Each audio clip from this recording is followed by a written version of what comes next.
तो पॉइंटर्स होते क्या है? पॉइंटर का मतलब होता है कि एक जगह पे कोई पॉइंट करना, जैसे कि किसी को आप पॉइंट करते हो, इसी तरह से हम पॉइंटर्स के थ्रू वेरिएबल्स को पॉइंट करते हैं। अब जो पॉइंटर है वो वेरिएबल को पॉइंट कैसे करेगा? जैसे कि जो पॉइंटर है वो भी एक वेरिएबल ही होता है, लेकिन वो वेरिएबल क्या करता है? जैसे कि आप अपने घर पे रहते हो, आपके घर का एक एड्रेस है, अगर किसी ने आपको चिट्ठी भेजनी होगी तो उसको आपका एड्रेस चाहिए होगा ना। इसी तरह से मेमोरी के भी एड्रेसेस होते हैं। जैसे मैंने आपको पहले मेमोरी ब्लॉक्स के बारे में बताया था। मान लो कि एक इंटीजर है, इंटीजर का नाम है ए, ये इसका मेमोरी ब्लॉक समझ लो, ये ए का मेमोरी ब्लॉक है, इसमें कोई वैल्यू रखी है मैंने 20, तो उसका इसके नीचे ही एक इसका एड्रेस होगा, मान लो इसका एड्रेस है 100,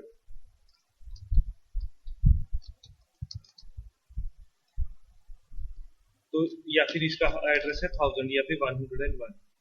तो हम इस एड्रेस का यूज करके इस मेमोरी ब्लॉक को एक्सेस कर सकते हैं थ्रू पॉइंटर्स। और ये जो नाम है, अब मैंने आपको बताया था मेमोरी ब्लॉक का, ये जो वेरिएबल का नाम होता है ये सिर्फ मेमोरी ब्लॉक को पॉइंट करता है। मतलब कि ये जब हम ए लिखते हैं कहीं पे भी, आप इंटीजर को डिक्लेयर करने के बाद में, तो फिर ये इस ब्लॉक को पॉइंट करने लग जाता है, यानी कि हम उस ब्लॉक से डायरेक्ट वैल्यू ले लेते हैं। और इसी तरह से हम एक अनदर वेरिएबल बना सकते हैं जो कि उस ब्लॉक को पॉइंट करता होगा, इसको, जिसके अंदर 20 वाली वैल्यू पड़ी है, जो ये वाला है, जो कि ये एड्रेस है 101, इसको पॉइंट करेगा। अभी काम कैसे करता है, अभी मैं आपको प्रोग्राम बना के दिखाता हूँ।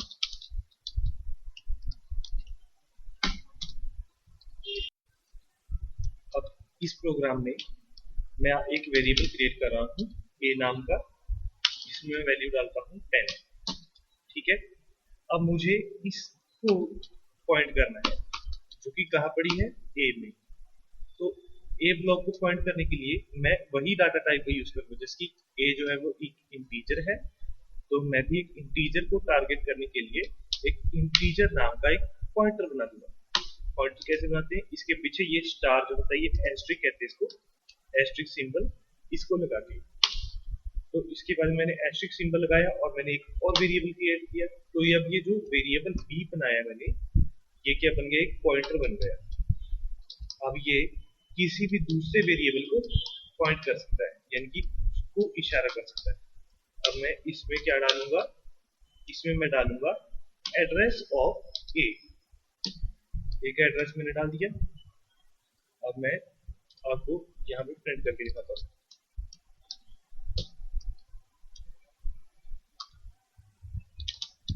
अब मैं यहाँ पे बी के आगे भी यही एस्ट्रिक सिंबल लगा दूंगा। अब यहाँ पे जब हम एस्ट्रिक सिंबल लगाते हैं तो ये क्यों लगाते हैं? हम इसलिए लगाते हैं ताकि हम बता सके कंपाइलर को कि ये एक पॉइंटर है, ये हमारा नॉर्मल वेरिएबल नहीं है, ये एक पॉइंटर वेरिएबल है।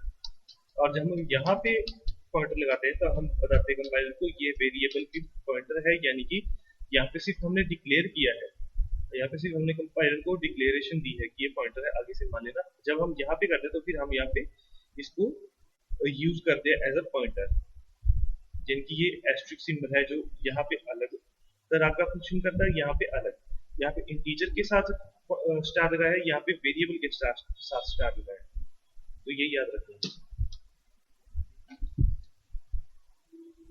अभी मैं इसको रन करता हूँ।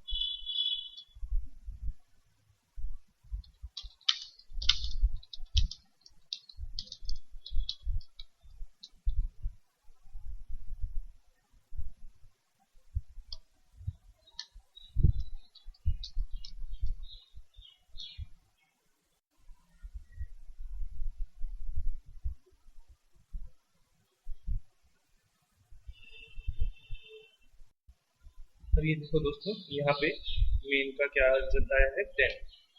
अब क्योंकि मैंने ए की वैल्यू क्या डाली थी? 10। ए का मैंने यहाँ पे जो एम्बरसाइंड का मतलब होता है एड्रेस, ये एड्रेस का साइन होता है, यानी कि मैं ए का एड्रेस सेंड कर रहा हूँ इसको बी को। तो यहाँ पे एक इंटीजर पॉइंटर हो गया बी, जिसकी वैल्यू हम यहाँ पे प्रिंटफ से ले रहे हैं। अब बी क्या करता है, बी के पास तो है एड्रेस ए का, तो यहाँ पे हमने बी में ए का एड्रेस स्टोर करा लिया, और यहाँ पे जब हम यहाँ पे एस्ट्रिक लगा देते हैं तो उसी एड्रेस के वेरिएबल की वैल्यू उठा लेते हैं जो भी इसके अंदर पड़ा होगा उस टाइम पे। तो इसमें जैसे कि बी में ए का एड्रेस पड़ गया, 10 की वैल्यू उठा ली इसने। अब इसके अंदर अब हम एक और वेरिएबल क्रिएट कर लेते हैं सी, जिसकी वैल्यू हम डाल देते हैं 20। अब मैं आपको दिखा देता हूँ, मैंने आपको जैसे बताया था पहले, ये सिर्फ डिक्लेयर करने के लिए है, ये सिर्फ ये बताने के लिए है कि ये जो बी है वो एक पॉइंटर है। जब हम बी में कोई एड्रेस डालेंगे, जब हम डिक्लेयर नहीं करें इसको, तो हमको ये स्टार लगाने की जरूरत है, B equals to address of C. और अब हम यही प्रिंटफ स्टेटमेंट दोबारा लिखते हैं,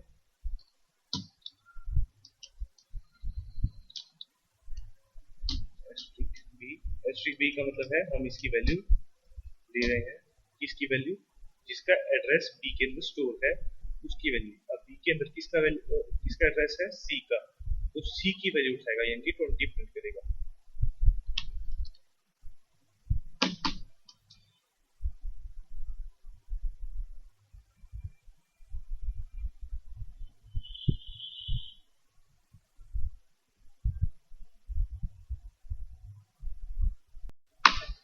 अब मैंने इसको चला दिया, अब देखना है कौन सी वैल्यू प्रिंट करता है।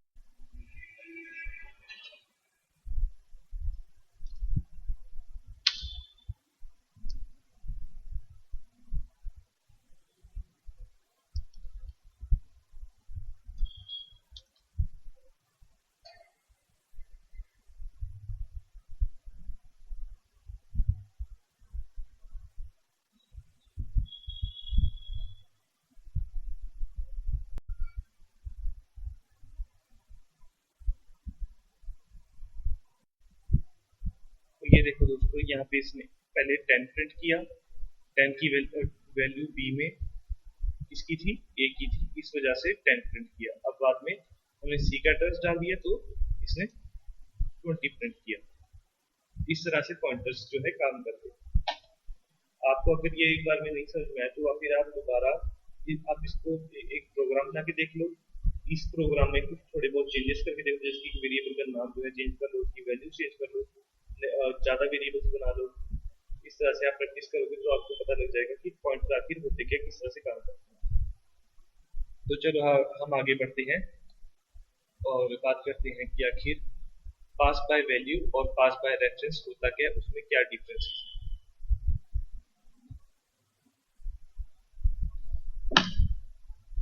अब जैसे कि मैंने पहले आपको बताया था, अब मैंने आपको पहले बताया था फंक्शंस के बारे में कि फंक्शंस में हम वैल्यू डाल सकते हैं, फंक्शन से एक दूसरे को वैल्यूज कैसे पास करते हैं। तो मैं यहाँ पे दो फंक्शंस बनाता हूँ, एक का नाम मैं रख देता हूँ मल्टीप्लाई और दूसरे का रखता हूँ डिवाइड। तो मल्टीप्लाई जो है आपको पता ही होगा कि दो वेरिएबल्स या फिर कहें दो नंबर्स के बीच में होता है, दो से ज्यादा नंबर्स के बीच में नहीं होता। तो हम क्या करेंगे, इसमें दो वेरिएबल्स डिक्लेयर करेंगे। तो हम क्या करेंगे, हम यहाँ पे दो पैरामीटर्स लगाएंगे। तो हम दो पैरामीटर्स कौन कौन से होंगे, दोनों मैं यहाँ पे इंटीजर ले रहा हूँ,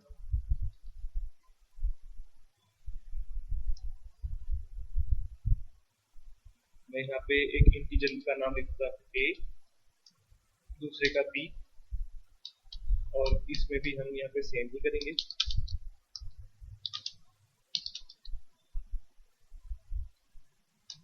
और सिंस यहाँ पे मल्टीप्लाई होने के बाद में कोई ना कोई मैं पीछे वैल्यू जो है रिटर्न कराऊंगा, तो मैं यहाँ पे रिटर्न पे डालूंगा इन, यहाँ पे हमने इंटीजर्स को मल्टीप्लाई किया है और यहाँ पे भी क्योंकि यहाँ पे इंटीजर्स को डिवाइड कर रहा हूँ। और मैं इन मेन फंक्शन के बाद में इन दोनों को डिफाइन करूंगा। अब यहाँ पे मैं नाम देता हूँ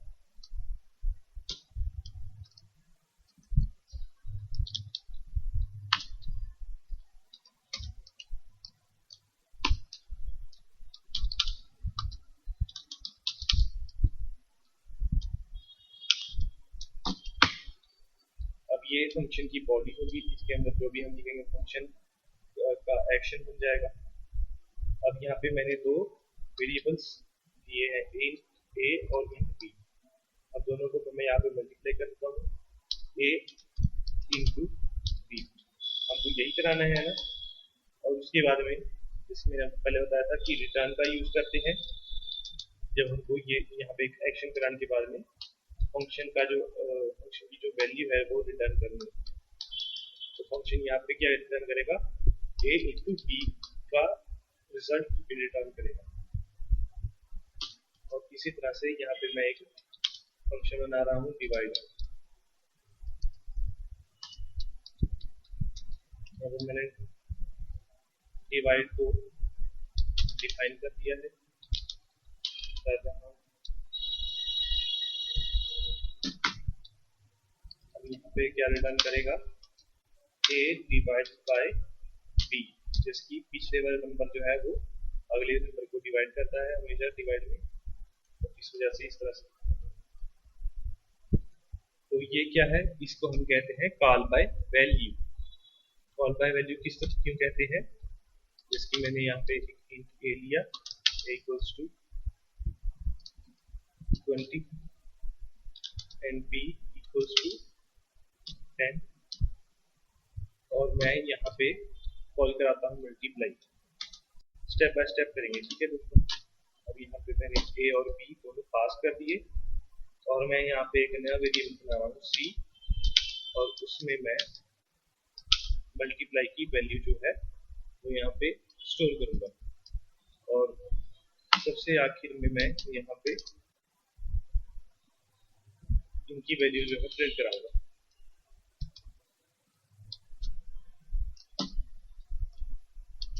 परसेंट बी क्योंकि हम इंटीजर को प्रिंट करा रहे हैं, और उसके बाद में सी क्योंकि मैंने एक वैल्यू जो है वो सी में स्टोर कराई है इनका रिजल्ट, तो रिजल्ट जो है मैं इसको शो कराऊंगा। अभी मैं आपको बता दूं, यहाँ पे सिर्फ अभी मैं मल्टीप्लाई को कॉल करा रहा हूँ, डिवाइड को बाद में कॉल कराऊंगा।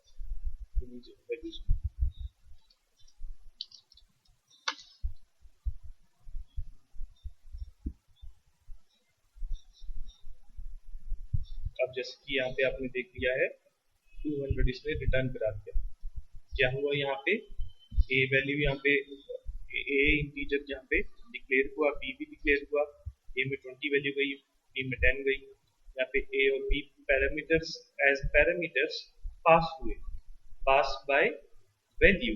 वैल्यू कैसे हुई, यहाँ पे क्या करेगा, यहाँ पे 20 आ गया, यहाँ पे 10 आ गया, यहाँ पे चले गए, यहाँ पे नया वेरिएबल क्रिएट हुआ है, और यहाँ पे एक नया वेरिएबल, यहाँ पे अलग ए नाम का वेरिएबल आ गया जिसमें पास हो गई वैल्यू 20, तो इसको हम कहते हैं पास बाय वैल्यू। एक वेरिएबल से दूसरी वेरिएबल के अंदर वैल्यू पास हो गई, और यहाँ पे बी की वैल्यू भी बी में पास हो गई। जो जो ये सेपरेट ए और बी वेरिएबल्स हैं ये मल्टीप्लाई कर हो गए, जैसे कि 2 टाइम्स 20, तो 20 डन हो गया, ये यहाँ पे स्टोर हो गया नए वेरिएबल में सी में, जो यहाँ पे प्रिंट होता है हमारे प्रिंटफ फंक्शन की मदद से। इस तरह से ये काम करता है। और अगर मैं आपको यहाँ पे डिवाइड करके दिखाऊं,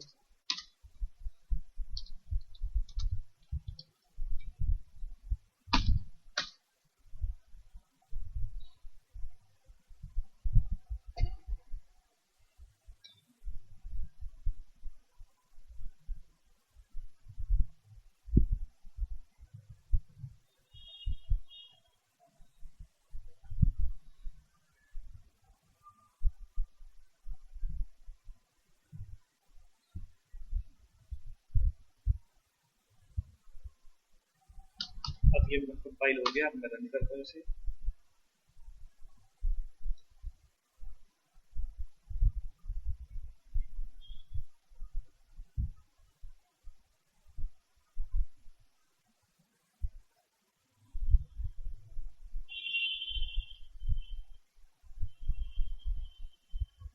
अब यहाँ पे आप देख लो 2 रिटर्न किया इसने, क्यों, क्योंकि अगर आप किसी भी जीरो वाले एक, अब इसने 2 रिटर्न किया है। ये क्यों किया? क्योंकि 20 को 10 से डिवाइड करो तो क्या आएगा? 2 बचेगा, तो 2 इसने प्रिंट कर दिया। तो आपको पता लग गया अब किस तरह से कॉल बाय वैल्यू जो काम करती है। अब मैं चाहता हूँ कि मुझे इतने सारे वेरिएबल्स क्रिएट नहीं करने, या फिर मुझे एक सिंगल वेरिएबल रिटर्न नहीं करना है, मुझे यहीं पे ही सारा काम करा के मुझे यहाँ पे दोनों की वैल्यूज जो है चेंज करनी है। तो मैं क्या करूँगा?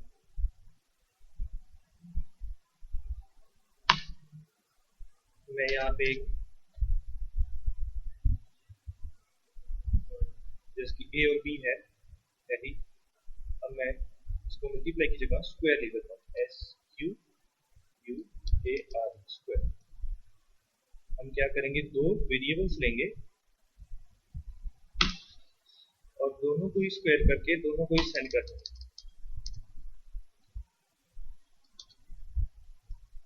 ठीक है दोस्तों, तो कैसे होगा? जैसे कि इसमें ए भी है, बी भी है। अब यहाँ पे क्या, मैंने आपको पहले बताया था, रिटर्न जो है वो तो एक टाइम पे सिर्फ एक ही वैल्यू को रिटर्न कर सकता है।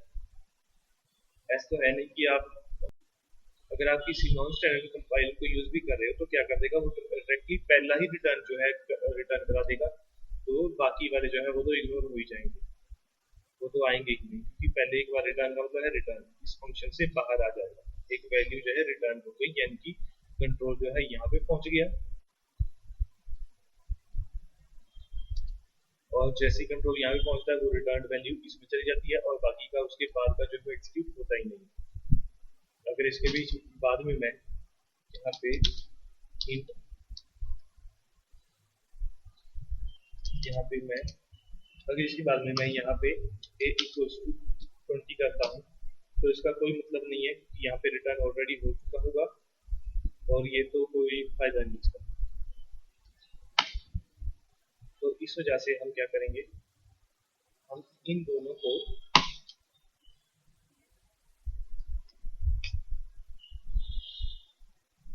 इन दोनों को पॉइंटर बना देंगे। ये भी पॉइंटर है और अब ये भी पॉइंटर है। अब यहाँ पे जो डिक्लेरेशन है हमारी उसमें भी हम चेंज करेंगे, दोनों पॉइंटर बना दिया। अब इसके अंदर क्या है, जो एक ही वैल्यू हम पहले वैल्यू पास कर रहे थे, जैसे कि मैंने आपको पहले बताया था, एक पॉइंटर के अंदर क्या जाता है? एड्रेस जाता है, 20 नहीं जाएगा। एक एड्रेस जाता है, 20 नहीं जाएगा। 20 का जो वेरिएबल है उसका एड्रेस जाएगा, जिसकी जो ए है इसका एड्रेस। एड्रेस के लिए क्या लगाते हैं हम? %। बी के अभी एड्रेस ही जाएगा, तो यहाँ पे जो ए है ये पॉइंटर बन गया, और यहाँ पे जो ए की वैल्यू है, जो ए वेरिएबल है उसका एड्रेस चला गया। अब ये इसके अंदर ए के अंदर हमारे मेन के ए का एड्रेस होगा, और बी इस वाले बी के अंदर हमारे मेन के बी का एड्रेस होगा, और हम इन दोनों को स्क्वायर कर सकते हैं। क्या करेंगे फिर? a equals to a into a और b equals to b into b। अगर आप ऐसे करोगे तो क्या होगा? यहाँ पे एरर आ सकता है। क्यों आ सकता है? क्योंकि ये सिर्फ एड्रेस है। अगर आप a लिखोगे तो सिर्फ a का पिछले का एड्रेस होगा, ये वैल्यू नहीं होगी। एड्रेस क्या होता है? वो भी एक नंबर ही होता है, यानी कि गलत नंबर आ जाएगा। और ये एक एड्रेस का स्क्वायर जो है पॉइंट कर लीजिएगा, 20 के स्क्वायर को पॉइंट करने के बजाय। तो हम यहाँ पे क्या लगाते हैं? पॉइंटर। तो यानी कि जो इसकी वैल्यू है जो वो उसमें चेंज कर देगा। क्या कर देगा? अब ये क्या कर रहा है? यहाँ पे अभी भी एड्रेस को ही स्क्वायर कर रहा है, तो हम क्या करेंगे? यहाँ पे भी हम पॉइंटर लगाएंगे।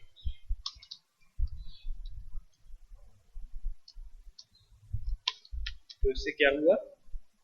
हम इसकी वैल्यू, इसके वेरिएबल की वैल्यू, इसके वेरिएबल की वैल्यू दोनों को मल्टीप्लाई करें, यानी कि 20 को 20 के साथ मल्टीप्लाई कर रहे हैं। और हम क्या कहाँ पे स्टोर करा रहे हैं? हम स्टोर करा रहे हैं इस वाले ए वेरिएबल में। तो यानी कि हम इसकी वैल्यू चेंज कर रहे हैं अब डायरेक्टली, हम नया वेरिएबल नहीं क्रिएट करें। अब ये नया जो पॉइंटर वेरिएबल है ये किस पॉइंट कर रहा है इसको, तो वैल्यू चेंज होगी इसी की। पी के साथ भी सेम ही होगा, यहाँ पे भी पी की वैल्यू चेंज होगी, और इस तरह से हमारे जो दोनों वेरिएबल्स हैं वो क्या हो जाएंगे, वो हो जाएंगे स्क्वायर। अब हमें इंटीजर जो है हम रिटर्न नहीं कराए तो इंट लिखने की जरूरत है नहीं, तो हम यहाँ से भी इन दोनों को काट देंगे। और यहाँ पे मुझे नया वेरिएबल क्रिएट करने की जरूरत नहीं, तो अब मैं क्या करूँगा, यहाँ पे सी की जगह मैं ए की वैल्यू क्रिएट कराऊंगा और मैं यहाँ पे बी की वैल्यू क्रिएट कराऊंगा, दो वैल्यूज क्रिएट करा दूंगा।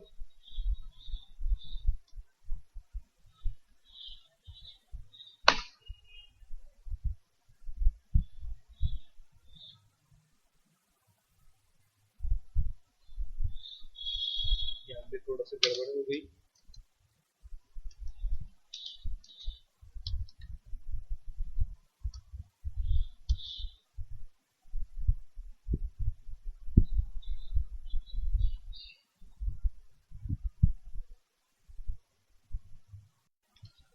अब जैसे कि मैंने यहाँ पे किया है मैं यहाँ पे भी सेम ऐसे ही करूंगा।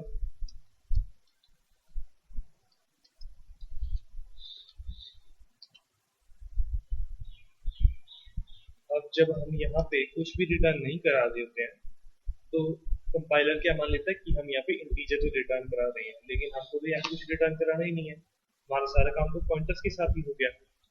तो हम इसकी जगह लगा देंगे वॉइड। वॉइड क्या होता है, वॉइड का मतलब होता है खाली, यानी कि हम यहाँ पे कुछ भी नहीं करा रहे हैं, ये सिर्फ एक वॉइड है। वॉइड मतलब कि वॉइड मतलब खाली, खाली जगह या फिर खाली स्पेस। तो जब भी हमें कुछ भी रिटर्न नहीं कराना होता है हम वॉइड लिख देते हैं।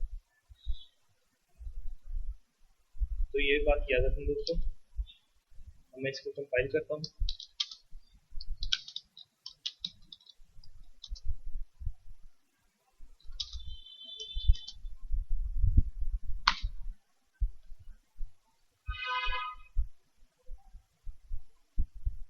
अभी कंपाइल हो गया।